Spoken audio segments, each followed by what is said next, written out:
Hey guys, what's up? Welcome to the channel. Welcome back to the channel. This is Living in Denver, Colorado. Today, super informative one. We've done this a year ago. Very informative, very in-depth. We're coming back at you. Cost of living, Denver, Colorado, 2021. Yep. Let's go.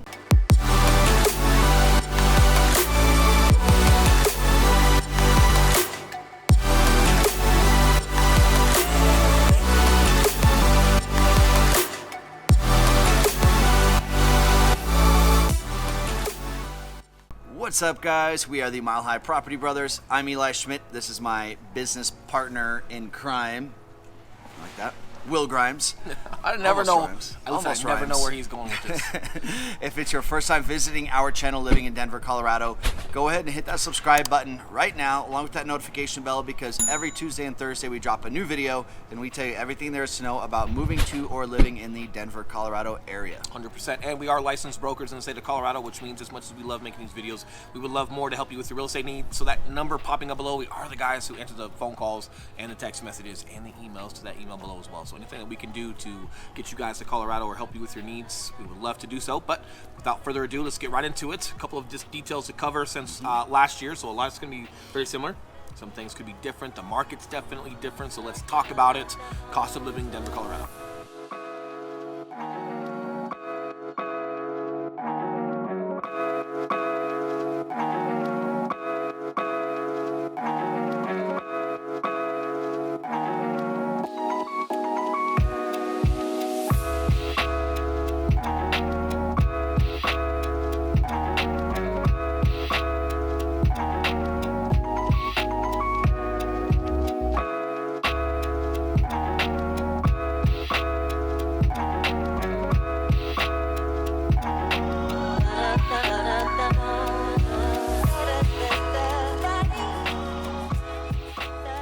All right, so like Will just said, this is an update to almost one of our very first videos we did when we first launched our channel last year.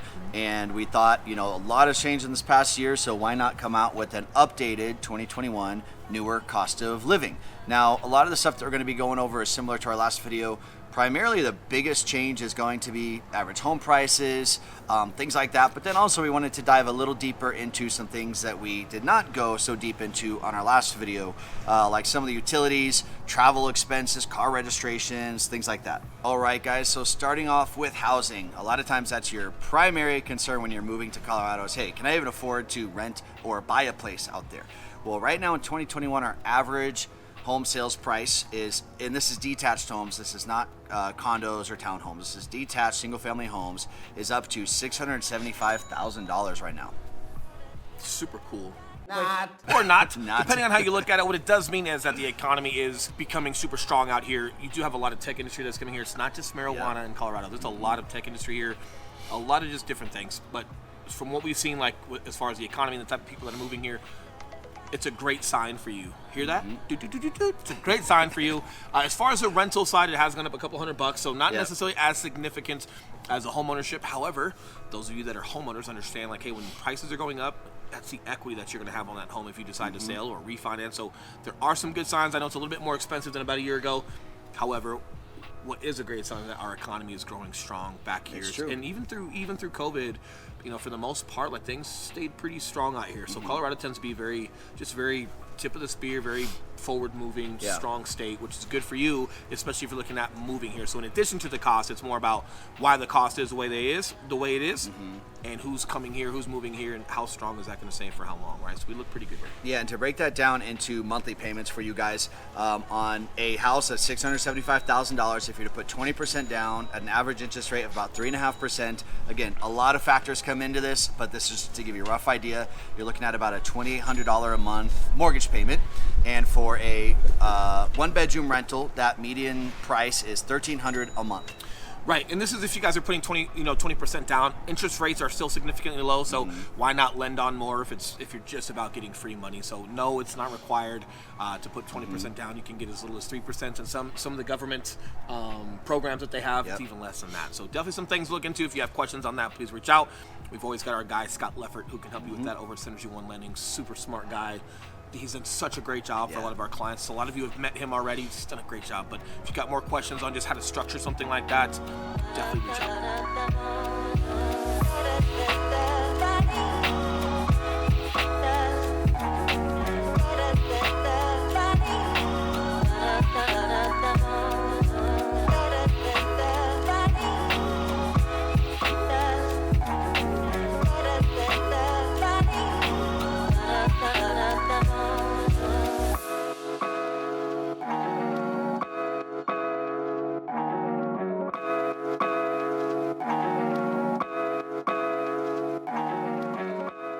right, now jumping into utilities. So this is going to cover electric, heating, your air conditioner, water.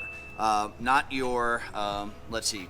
Yeah, that's the major utilities. I don't know what I was about to exclude there. Solar. We have a lot of solar power here. A lot of solar. Definitely a forward-moving state. People love that stuff. Yeah. Is it good to have? Yes, depending on your financing with that solar power system. Like, could it be bad? Yes, it can also be bad because it's got to be sold with the home. So there's some things that are there. Thing on that. You got to look into it. Make sure that you get a great deal if you are going to do something like that. But no, this does not include something like that. It's definitely not as common or required out here, or we'd be adding it into your regular utilities. Yeah. So for your basic, fundamental, essential utilities, on average, you're looking at $189 per month. Now, keep in mind, this is including apartments. This is also including single-family homes. So that's quite a broad range there. If you're looking at just a 1 or 2 bedroom apartment, you can probably take about $80 off of that because it's going to be way cheaper. Yeah. If you have a massive 7,000 square foot home, you can probably add quite a bit to that. A little bit. And I'm like right in the middle there, right? Like I don't have an 8,000 square foot home, but I've got a pretty decent sized home, we'll call it.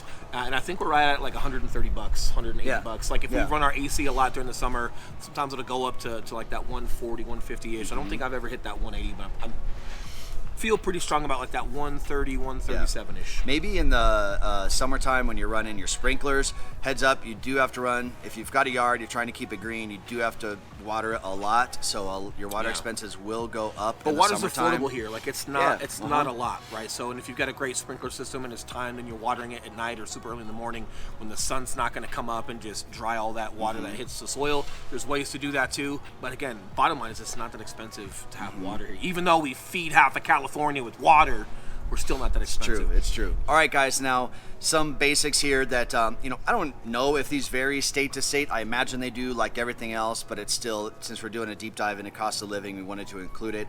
Internet, you're looking on average about $60 a month. The primary providers out here are Comcast/Xfinity or CenturyLink. Both of those for standard internet, you're looking at about $60 a month. And cell phone, what do you pay for your cell phone? 100 something. I've got unlimited data, unlimited whatever. Yeah. We also have super, like we work from home a lot. My significant other works from home a lot. She's in the engineering world, so we spend extra for just, I think we have like a gig. What do we have at our house? It's crazy. Yeah, it might be up to a gig, yeah. But I think it's like $100, $110 or something. So you can get extremely good internet out here. Is it going to cost you a little bit more? Yes, but still, again, super affordable. Yes. Now, and here's the deal too, right? Like if you're working from home, if you're working remote, think about the money you're saving from gas and like not having to commute. So the time that you're saving there, the gas that you're saving there, if you do have to spend a little bit more on your internet, I think it comes out in the wash. Or if anything, compared to like gas prices, you're probably saving money because if you use more internet, you're not spending more. Yep. Versus if you're driving more, you're definitely spending more on gas. So depending on your situation with work and your commute and all that good stuff, like you could still be saving a lot of money.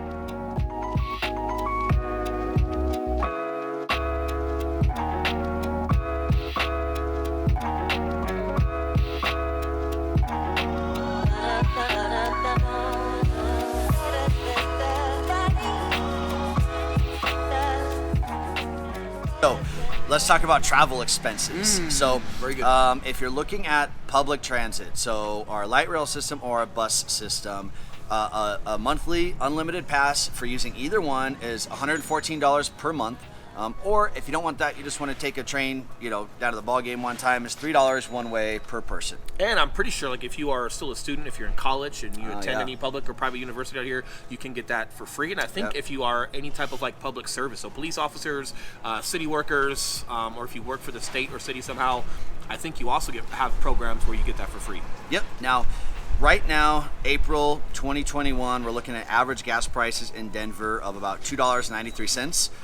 Man, I remember this time last year they were about $1.89, right? Yeah. So a little bit higher. Yep, it's raised about $1 just in this past year. Again, not surprisingly. I'm sure a lot of you have comments politically on why gas prices are going up. Hey, cool, not our place to articulate any of that. It's just our place to document what it's looking like here. But again, because you can work so well remotely here in Colorado, you might be saving it. You probably don't need as much gas as is. Yeah. Now, adding to travel expenses, one of the things that we do hear a lot from people when they're moving here is just the fees associated with registering your car. So there is a sales tax of 2.9% within Denver, and that's on your MSR. That's on your purchase price, right? Yes. So if you buy a Porsche out here, it costs more to get it registered than if you bought some Fiat. Yeah, Nothing it's against true. Fiats. They're just more affordable, so you're paying less. There are some states where it's like a flat fee regardless of how much your car costs. Out here, differently, it is on the price of the vehicle. Yes, yeah, 100%. Now, my Porsche was insane.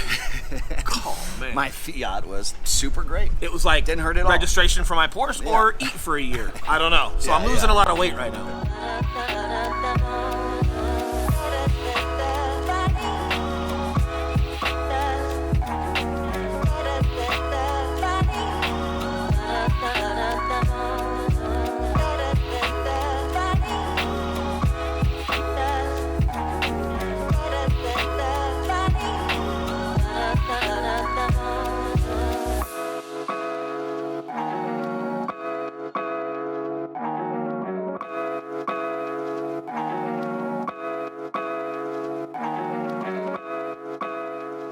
All right, guys, now one of our favorite topics, as you may or not be able to assume, gyms. Colorado has... Ooh, yeah! Oh, yeah! So gyms, Colorado is huge on gyms, guys. There's all sorts of gyms out here, from CrossFit to the new, like, animal movement gyms, and to traditional 24-hour fitnesses and chooses and Vassas, where you've got group classes, you've got racquetball, you've got cycling classes, you've got turf on the inside to run around on, you've got your normal free weights, and then you've got cable machines. Really cool varieties, and I think because Colorado is so forward-moving with fitness and just being active, your 24-hour fitnesses, your Vassas, there's a lot. Like Vasa has a ton of Olympic weights in there with like the bumper plates and the rubber floors, where you can do a ton of CrossFit in there if you don't want to be a part of a CrossFit gym, but you like that style of training, or if you like the traditional Olympic style lift training. Plenty to get, and like, man, just for that main floor access, like everything you need is like $10 a month. So it's super cool. Yeah, so we've got some really good affordable gyms that start off at around $10 a month. If you're looking at 24-hour fitnesses, those are around $40 a month, give or take on some like starter fees and all that stuff. If you are looking for a hookup, we do have some really good connections in gyms. So if you ever do need a connection, chances are we know somebody that can help you out. We better be able to sign off on you. Don't be that guy in the gym, and then we got to hear about it, and then you're ruining our reputation. Make sure you're a good person. That's true. Yeah. So we're sure you're a good person. So we do have some good gym connections. Lifetime Fitness, we left that out. Lifetime Fitness is a little bit more expensive than like your 24-hour fitness. I think it's around $80, $85. They've got really good family plans, but they've got indoor water parks, they've got rock climbing, they've got indoor football fields, they've got soccer, tennis. Like they've got a juice bar, they've got food, they've got massage, they've got sauna. You can literally take your family to the gym for the entire day. A lot of really cool stuff. So regardless, I think, long story long, whatever your needs are with fitness and recreation, and you want a place to go be active but also take your family, if that's something for you, whether it's the $10 a month, you're going by yourself, or you and your significant other, or some friends, or you need something for the entire family, we have it here, we have you covered.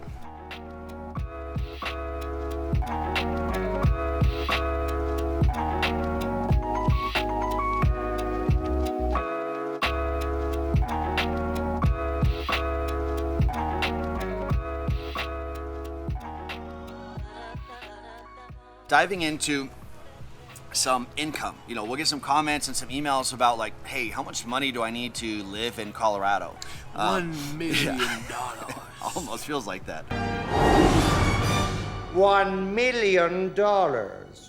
So to live comfortably, we dove into some research, got on some data sites, and what we found is that to live comfortably and to be able to rent a 2-bedroom apartment and pay your essentials, put a little bit into savings, you're looking at about an income of $56,000 per year. I believe that comes out to about $24 per hour. Right, so it's not going out to movies a lot, it's not your recreational marijuana, it's not your beer garden every single night. It's like, hey, going out a little bit, but really doing all you can as far as managing your money. This also does not go into your savings or anything like that. It's really, what we try to do is just give the best comparison to like, hey, if we're just bare boning it, not needing to get super fancy, what does that look like? How accurate can we get? Yeah, so if you guys are searching for jobs out here and you're putting in applications and things like that, really, really keep that in mind.